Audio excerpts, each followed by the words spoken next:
Welcome to this Tuesday reflection on the 10th of November. Like thousands of others, I attended a service of remembrance on Sunday. It was a remembrance service like no other, with numbers drastically reduced because of the need for social distancing, and the ceremony itself somewhat truncated. No bands, no march past, no singing. But the familiar words of the act of remembrance were said, along with that moving epitaph etched on the Kohima Memorial in northeast India. For your tomorrow, we gave our today.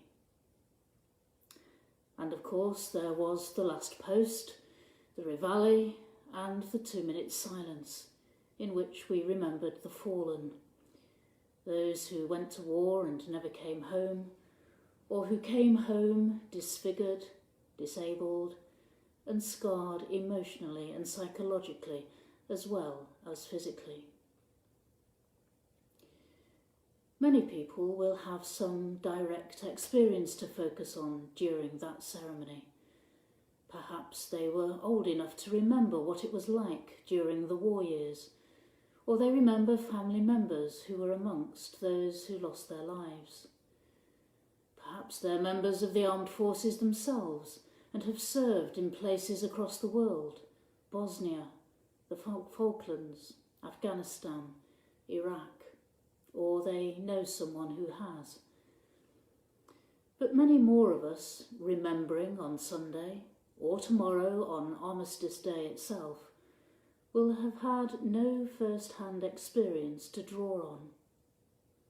Our remembering is drawn from the films and documentaries we've seen, the books we've read, or it might simply be about looking at the names on the war memorial and remembering that these were fathers, brothers, sons, human beings no different to us, loved and cherished by family and friends.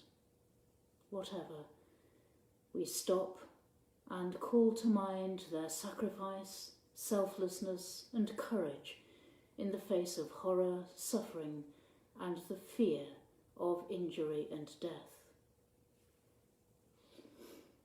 This year, the world finds itself embroiled in a different war. A war against something that's invisible to the naked eye. Whilst not a conventional enemy, the virus that continues to wreak havoc across the world is definitely a threat to our security, our way of life, and our well-being at all levels. Commentators have used the language of fighting COVID on various fronts. Ironically, it's a war, a battle, that has brought the countries of the world together in a common cause of beating something that threatens the very stability of all our lives.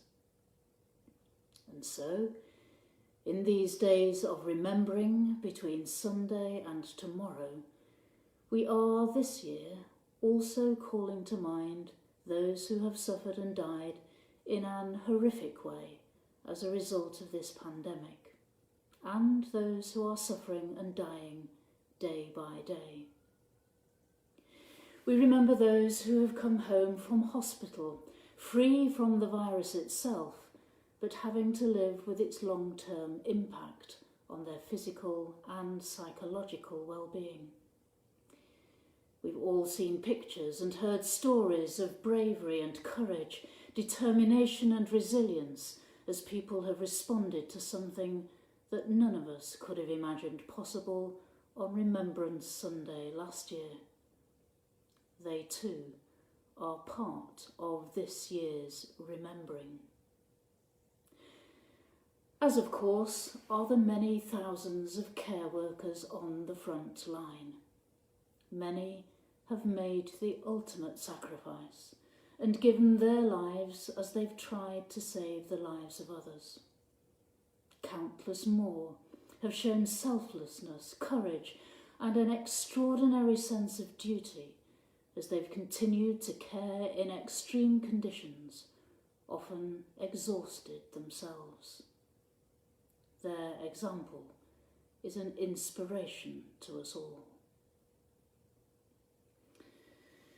An army major has described our marking of remembrance as inspiring.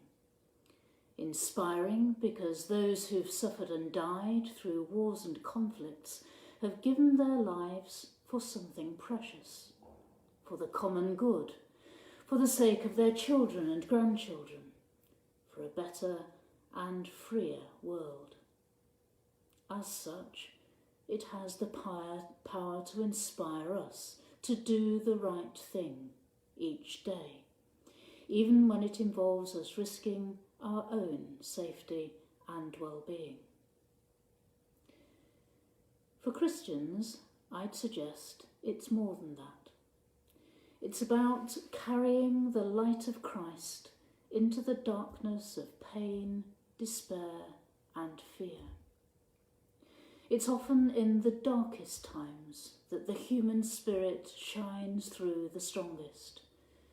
And we've seen examples of that on our television screens over the past 9 months, not in the theatre of war as we generally understand it, but in the everyday lives of ordinary people on the front line, in the community and at home. That human spirit is a reflection of the Spirit of God, whose light shines in the darkness and will never be overcome.